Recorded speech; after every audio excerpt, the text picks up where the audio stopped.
into the full swing of things here on Bash's CFB show. I am Colin Bashnagel, your host here on this YouTube channel, and we are going full throttle, pedal to the metal, starting from now until the college football season starts in August, and it's going to be pedal to the metal once the season starts. Now, of course, not being full time doing this, not making a pretty penny off of it, it is hard for me to do it year round. So structuring in a little bit of a break in the months of January and primarily February, March, that's definitely good to make sure that I'm going to be able to give it my all when we hit April, and then we hit these months where we're going to be talking about a lot of football teams, a lot of transfers. And right now, today's episode is going to be more so focused on the stories around college football because there are a lot right now.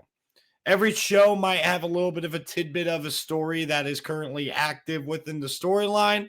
But for the most part, we're also going to be talking, and the main point of the show is going to be breaking down different Power Four football teams all across the board. So if you like the Boston College Eagles, all the way to the West Coast to the UCLA Bruins, if you are a Power Four team fan, this is the right place to be. So make sure you like and subscribe for more college football content. That's enough advertising because we got a lot to talk about. And we're going to start by talking about the biggest thing in college football. And I think today and yesterday, good time to just listen to people talk about this, air out different opinions when it came to the Nico Iamaleava situation and what's going down in Tennessee. So we're just going to start with Tennessee is just not giving in when it comes to Nico Iamaleava. They're not saying they're not going to play this NIL game, at least with him. And the thing is Josh Heupel coming out and saying nobody's bigger than the T, not even myself. You have guys like Mario Cristobal coming out and basically saying if they want to play holdout, they can play get out. That is a precedent that is going to be set by teams that are going to be serious about winning, at least for the next season, because of course you will have revenue sharing hitting the fold, moving closer and closer to an employment type of status that would solve a lot of issues. Because if you remember, this whole Nico Iamaleava situation started with Tennessee promising the kid money when he was in high school, paying him and giving him improper benefits, and the state of Tennessee winning a lawsuit that the NCAA cannot indeed enforce those rules. So now you get this wild, wild west situation that somewhat backfires on Tennessee, but it might not. I mean, who knows? I mean, if you take a look at Nico Iamaleava's production last year and you take away some of the lesser opponents on the schedule, Nico Iamaleava was not overly productive. Now, I'll grant this to Nico. He's a very talented player. I thought their throw game was very anemic, and in particular, I thought they weren't very good at wide receiver last year. Nobody really stepped up the way that they had to. Squirrel White, who ended up transferring out, never stepped up for that Tennessee offense. You never saw a guy like Dante Thornton or Brew McCoy absolutely step up and be the alpha that both Cedric Tillman and Jalen Hyatt were when Hendon Hooker broke onto the scene for Tennessee 2 years back, or now 3 years back. This Tennessee football team is not going to be reliant necessarily on Nico Iamaleava. They got to improve in other areas. He wasn't necessarily the problem, but he's also not a guy that they don't feel comfortable replacing.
just for the money to Tennessee. But I definitely do think that system fit's going to be very important here, as well as that financial possibility that he has for the next year or two. This situation is definitely going to be overblown when it comes to how to evaluate Nico Iamaleava in the transfer portal. I do 100% believe that. Do I think that Ohio State or Oregon should take a shot on him? Well, based on what I've heard, and we'll talk about it in a little bit, I don't think Ohio State's in a position. I don't really think Oregon's in a position. I think USC would serve themselves well to open up competition between the talented kid in Nico Iamaleava and the underrated player that nobody's respecting in Jaden Mayava. I think that would be an interesting situation there. It would be very easy as well for Nico Iamaleava to just slide into UCLA and be able to be their starting guy right away. So where he goes from here is going to be certainly interesting, but the impact that he's made on college football is something that's greater than he knows. He's the first player that kind of broke this seal when it comes to holding out for NIL money, but also Tennessee being the first team to essentially refuse the player power play in this type of situation. The all the leverage that the college football players have had the last couple of years is now starting to swing back the other way, where the coaches and the administration are now trying to recapture a little bit of the power. But the thing about some of these programs is some of them have never lost the power. Georgia and Kirby Smart, Clemson and Dabo Swinney, Ohio State, Ryan Day, Sharon Moore over at Michigan, even James Franklin over at Penn State, even Dan Lanning at Oregon. You know, you go to Oregon and you know you're going to get a lot of money because of Nike and all that stuff, but none of them are going to renegotiate a dollar amount. They know they're going to be well taken care of, and they are there to win football games. If you want to be a serious contender in college football these days, in my opinion, at least before we get to full-on employment status for these players, to be a serious contender, you're going to have to say no to the kids that are going to be all about this NIL noise. I think that's just a fact, and that's just a fact that some of you fans got to deal with. If you want to just pay, we saw it with Texas A&M. We've seen it with guys like Jaden Rashada in individual situations. But Texas A&M, most expensive roster, ends up going, 7-5 with that most expensive recruiting class. Most of those guys, you know, albeit some of them stayed, some of them are going to be getting drafted this upcoming year, but some of them also left. You're going to see Walter Nolan, for example, who was a part of that class. He's getting drafted with an Ole Miss logo next to him. You're going to watch Evan Stewart play 2 years of college football up in Eugene, Oregon, and that was their prize recruit on the offensive side of the football. Connor Wegman, by the way, going to be playing his football out in Houston. You spend a lot of money, you don't necessarily get results. You take care of your players that have proven stuff, then they might stick around. You essentially are setting a precedent here in college football with how Ohio State and Michigan have done things the last 2 years, the way Notre Dame and Penn State are working behind the scenes, kind of battling for supremacy in that region of the Midwest and in the Big Ten with Penn State. They're going to reward the players and entice the players that, hey, you don't have to go to the NFL yet. That's the method to win now. And it is not buying an expensive recruiting class. That's not the method to win. Moving on to the quarterback battles that we have here. And we're going to start with the Ohio State Buckeyes. They played their spring game. And a lot of people definitely saw Julian Sayin here really shine in this spring game for the Ohio State Buckeyes. I thought he looked really sharp, really efficient, but that was in a spring game. What a lot of people are going to do is take that one national televised, which is becoming less and less common, that one nationally televised event and overreact because Julian Sayin had a better day than Lincoln Keenholz on that day. But don't get it twisted. Lincoln Keenholz has had plenty of better days than Julian Sayin, and it's gone back and forth. And when Ryan Day says this battle is neck and neck, I'm inclined to believe him. All of the reports from the media, they had student appreciation where normal people, open to the public, was able to go to the Woody and watch a scrimmage. So it was kind of like a miniature spring game. And then they got the spring game or the spring showcase, whatever you want to call it. And if you look at the two public perceptions of the non-televised scrimmage and the televised spring game, Lincoln Keenholz was much better last week, and Julian Sayin was much better this week. This is going to go back and forth. This is going to be a battle that goes right down to the wire, and the only reason Ohio State doesn't let it go back down to the wire is because they want to have their starter ready, locked and loaded for their first opponent against Texas. And in my opinion, I do think it'll end up being Julian Sayin as the starting quarterback, but Lincoln Keenholz is going to give it all he's got. And he is a much different player than the last time we saw him play meaningful football in the scarlet and gray uniform. He played against Missouri, hardly ever getting first team reps in a bad situation. And a lot of Ohio State fans are going to write off Lincoln Keenholz because that's their impression of him. And they don't have an impression of Julian Sayin yet. But I am going to say this. Regardless on where Ohio State goes with this quarterback battle, I think they're comfortable. I think they're fine. I think they believe they can win with either of those guys. And you know why? Because that wide receiver room is probably even better than it was last year. You lose Emeka Egbuka, cool. You're going to try to get development out of Mylan Graham, who looked like a stud after the catch. You're going to get development out of Brandon Inniss, who's going to replace Emeka Egbuka out of that slot role.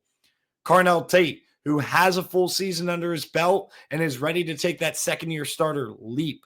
You also got younger guys too, Quincy Porter. Bryson Rogers, by the way, is a forgotten about name. He's a pretty good player, if I had to say so myself. Every chance that these guys have gotten. And not to mention, this quarterback's going to be thrown to a much better tight end room, an upgrade there. They lost G. Scott Jr., who was a wide receiver converted tight end. He wasn't necessarily a natural at the position. He ended up becoming a pretty decent tight end at the end of his college career, but they went out and got Max Clare. Max Clare is one of the best tight ends in the country. Will Kazmarek is a really good blocking tight end. Jelani Thurman, a very talented kid. And oh yeah, you still got Max LeBlanc and Nate Roberts, who are both capable as well. This Ohio State skill position-wise, at least the options they have to throw the football to, is going to be very loaded. And this O-line is at the very least going to be very solid. This quarterback's going to be set up nicely, and they're going to be comfortable with either of those guys. But I got to tell you, Alabama fans, I don't know if you should be as comfortable as Ohio State fans when it comes to your quarterback position. Now, this was a situation, I want to talk about this in a bit, but this was a situation here where the spring game was not televised. So a lot of this information comes from Alabama beat reporters, in particular on 3, and also just fans that were at the game that are interacting with another fan. And again, when you talk about college football, or this could be the case in the NFL, but I'm not really sure if you got the same kind of message boards community that college football has in the NFL. But when fans are talking amongst other fans of the same school, the perspective is a whole lot different than when that fan is interacting with college football fans from all over the place. They're going to have the outward impression that they're better than you. They're going to tell everybody from the outside that we are comfortable with Ty Simpson. But here's what we have going on at Alabama. Keelan Russell is the most talented kid in that room, and he is clearly not ready yet. So, in my opinion, just my opinion, I am not really valuing Keelan Russell as a legitimate starting option. I would be surprised, not blown away, shocked the way that, like, if Tavian St. Clair was starting at Ohio State, I would be surprised, but not like crazy shocked because I know he's the most talented kid in the room. He's just got a long way to go. Ty Simpson has been at Alabama. He was in the same class, though, with Austin Mack, who has been with Kalen DeBoer the whole time. When you look at this battle, what you could judge off of the spring game is not really much. They didn't ask Ty Simpson to do a whole lot, and he was rather efficient. And it seems like Austin Mack ended up taking a little bit more risk to try to gain at least a little bit of public perception from the fan base, which could be a mistake, but he could be hearing the noise that these Alabama fans are sold that Ty Simpson is the guy. Maybe that made him force the issue. He threw a couple picks. Ty Simpson did not do that. The evaluation factor of that is not that major because spring games are only one piece of a multi-practice and multi-scrimmage puzzle from spring football, and not to mention what's going to happen in the summer and fall. But Austin Mack's advantage is supposed to be knowing the system, and the fact that Ty Simpson kind of seemed more comfortable in the system makes it seem like Ty Simpson has an advantage. But if Ty Simpson is a starter, I firmly believe he is going to have massive limitations, and he's going to be limiting the ceiling of that Alabama offense. So if they can get Keelan Russell up to par at some point later in the season, and they're a good enough team to get into the playoff, maybe Ty Simpson starts most of the year, or even Austin Mack comes in and wins this battle. But what would surprise me a whole lot less is if Keelan Russell is going to be the guy taking snaps in December. They're going to be banking, hey, we're not going to be able to win a national title with Ty Simpson, Austin Mack. It's risky. He might not be fully ready, but maybe we give ourselves a better chance with the arm talent and the ability of Keelan Russell. That wouldn't surprise me.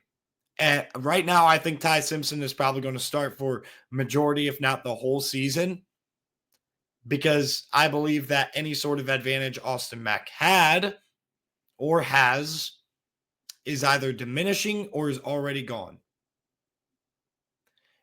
And I think that's important to note. The other battle that nobody's talking about, because not a whole lot of people on the outside are really thinking it's a battle, and even people within the inside aren't necessarily thinking it's a battle. Things are getting interesting over at Georgia, though.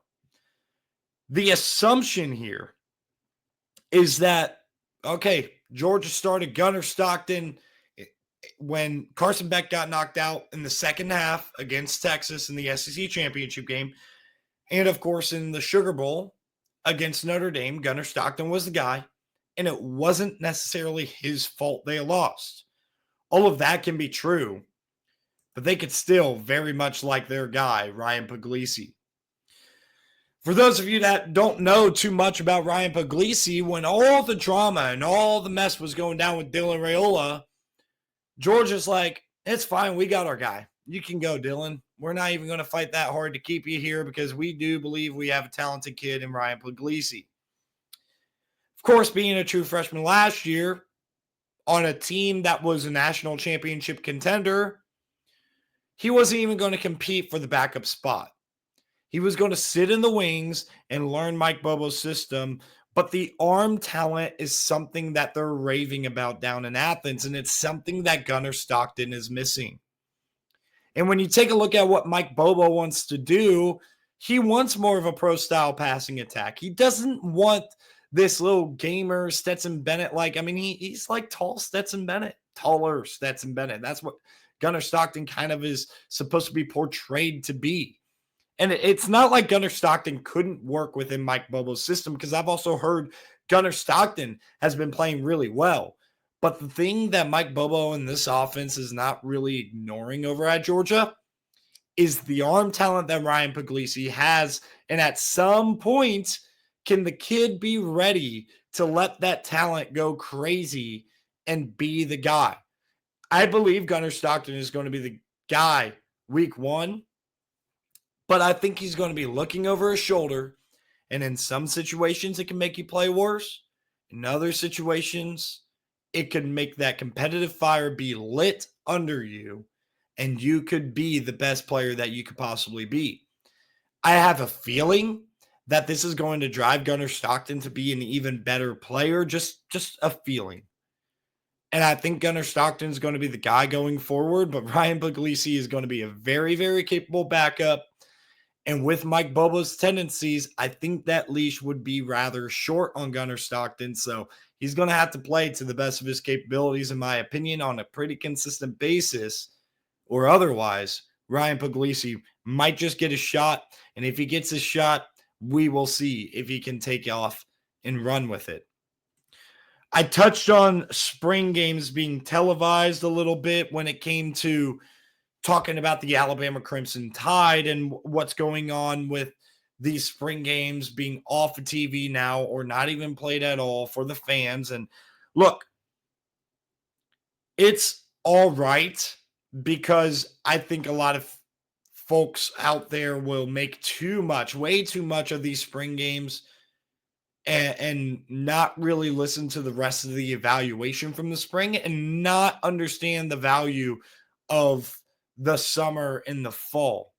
OTAs, as they're calling it now, and then of course fall camp.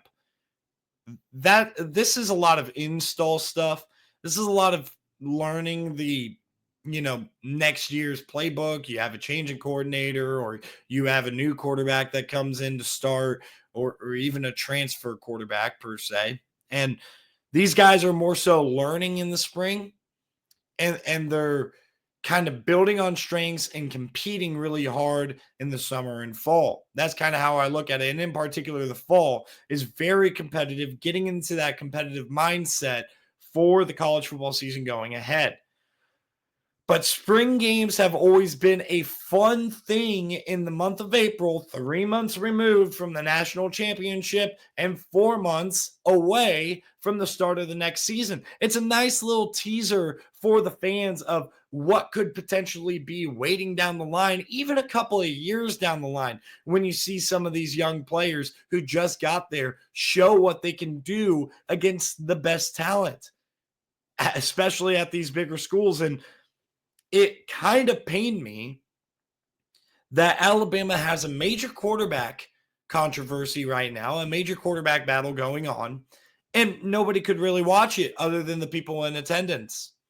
And that kind of sucks. Now, of course, Alabama did it better than others because some schools are doing like a spring game type of setting, but not really opening it up to more than the media. Some folks are just doing a scrimmage instead of a spring game, like Texas, for example. And you're not going to be able to get the public perception of what this team is going to kind of look like, and in particular, some of these younger players, or see the quarterback battles play out on live television. The worry of spring games on TV is very simple. They don't want their young players to flash and then somebody being like, you know what, he could play for us this year.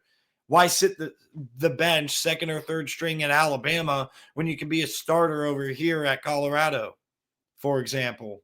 And I'll use Colorado because, Dion likes to get active in the portal. But that is the concern, and that's the big reason why Steve Sarkisian did not want to do a spring game at all, not even open up to the fans. They don't want the word to get around about these young players flashing and all this stuff. And I think that's very interesting for sure. Where I can criticize Kalen DeBoer and this Alabama team is they did a spring game where the media and the diehard fans around Tuscaloosa that could take the trip to Tuscaloosa to watch this could watch this. And it was 11 on 11 thud tempo, 7 on 7 stuff, and a little bit of drills here and there. Like, okay, You're telling me that if this was just an ordinary spring practice, it's your last spring practice, right? That's kind of how you structured it, your last spring practice.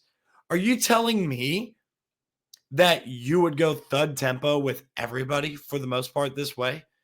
And the other thing, too, about not televising it is you're allowing for essentially people to make their own conclusions about some of these younger players, which could be dangerous to your depth still. If Colorado really wanted to tamper with somebody or just any school, I'm just using Colorado as an example. Do you really think not televising your spring game is going to hurt your roster less? Like, I don't think so.